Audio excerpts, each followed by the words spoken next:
This video on the life of Archbishop Lefebvre follows part 1. We're going here to uncover the last part of his life during and after Vatican II. During a time of great confusion within the Catholic Church, Archbishop Lefebvre showed his profound attachment to the Latin Tridentine Mass and his deep adhesion to tradition.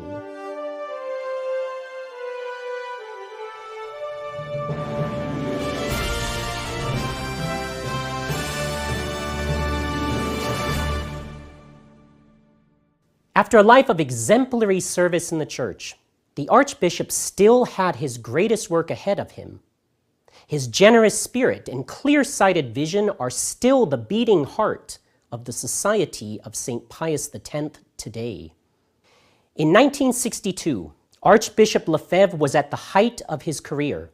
Vatican II, however, would prove for him a bitter disappointment. All of the texts he helped prepare during 3 years for the council were without vote rejected outright, and new, more liberal and modern versions were imposed in their place. In response, the Archbishop, along with other prelates, formed a conservative group called the Cetus Internationalis Patrum, in which he served as chairman. This group primarily opposed the introduction of modernist tendencies into the council texts by proposing amendments.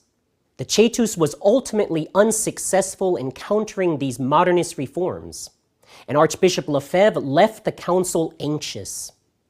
Additionally, the Holy Ghost Fathers, chafing under the Archbishop's conservative leadership and requesting a change of the constitutions, left him no other choice than to resign as their superior general at the General Chapter of 1968. Marcel Lefebvre was now 63 years old, and after a lifetime of service to the Church, planned to retire. Here the Archbishop's life dovetails with that of the Society of St. Pius X.